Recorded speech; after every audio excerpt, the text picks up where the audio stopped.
Assalamualaikum warahmatullahi wabarakatuh. Bertemu lagi dengan saya, Denny Makarim dari DHM Partners.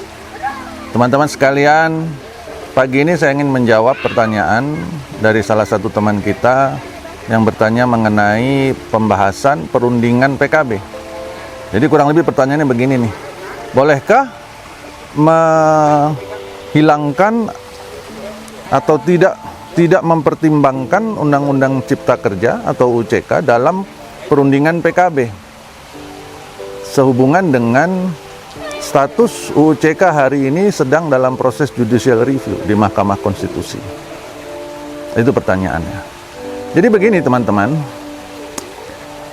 terlepas dari setuju atau tidak setuju, terlepas dari suka atau tidak suka terhadap UCK, Undang-Undang Cipta Kerja, Undang-Undang 11 2020, namun faktanya hari ini demi hukum Undang-Undang 11 2020 atau UCK itu sudah menjadi hukum positif di Indonesia. Sudah menjadi hukum positif di Indonesia. Jadi sudah mengikat kepada seluruh rakyat Indonesia.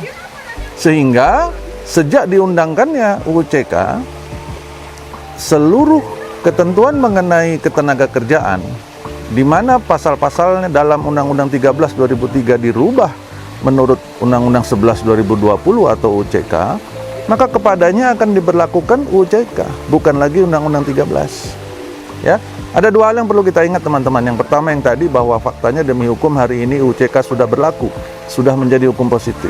Yang kedua adalah keliru apabila ada yang beranggapan bahwa UCK itu menggantikan atau membuat Undang-Undang 13 menjadi tidak berlaku lagi. Bukan begitu. Karena Undang-Undang Nomor 11 Tahun 2020 atau UCK itu hanya menggantikan sebagian dari Undang-Undang 13 Tahun 2003. Sekali lagi, UCK Undang-Undang 11 2020 hanya menggantikan sebagian saja dari pasal-pasal di dalam Undang-Undang 13 Tahun 2003. Sehingga pasal-pasal yang tidak digantikan oleh Undang-Undang Cipta Kerja atau Undang-Undang 11 Tahun 2020 kepadanya akan tetap berlaku Undang-Undang 13 2003. Ya. Nah, sehingga dalam konteks tadi perundingan PKB, tentu kita tidak bisa menghilangkan eksistensi dari UCK. Jadi sumber hukumnya ketenagakerjaan hari ini ya tentu dua-duanya harus diperhitungkan. Yang pertama adalah Undang-Undang 13 2003, yang kedua adalah UCK. Dua-duanya harus dimasukkan. Tidak bisa lagi kita menghilangkan atau tidak mau mempertimbangkan UCK dalam perundingan PKB.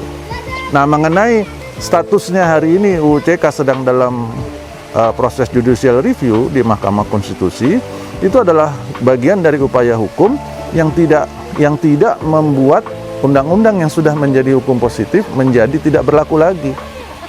Nah, jadi sementara sedang diproses judicial review-nya, undang-undang ini sudah berlaku Bapak Ibu, teman-teman sekalian. Nanti di ujung hari pada saat para hakim di Mahkamah Konstitusi sudah mengambil keputusan mengenai hasil judicial review atas UCK, baru kita lihat apabila ternyata terjadi perubahan lagi terhadap UCK sebagai hasil putusan Mahkamah Konstitusi atas judicial review-nya, maka kita akan ikuti lagi perubahan itu. Ya. Sehingga sebagai kesimpulan, sekali lagi dalam perundingan PKB, teman-teman sekalian, tidak bisa tidak kita harus mempertimbangkan kedua undang-undang tersebut. Ya. Nah, apakah nanti di dalam perundingan PKB tercapai kesepakatannya itu pasal-pasalnya lebih tinggi daripada UCK, itu tidak masalah, karena ini adalah kesepakatan kedua pihak. Yang dilarang nanti adalah berada di bawah dari ketentuan perundangan. Ketentuan perundangan yang mana? UCK dan Undang-Undang 13. Jadi batas minimumnya yang dijaga, yaitu Undang-Undang 13 dan UCK. Begitu ya kurang lebih teman-teman sekalian, semoga bermanfaat. Saya Denny Makarim dari DHM Partners. Assalamualaikum warahmatullahi wabarakatuh.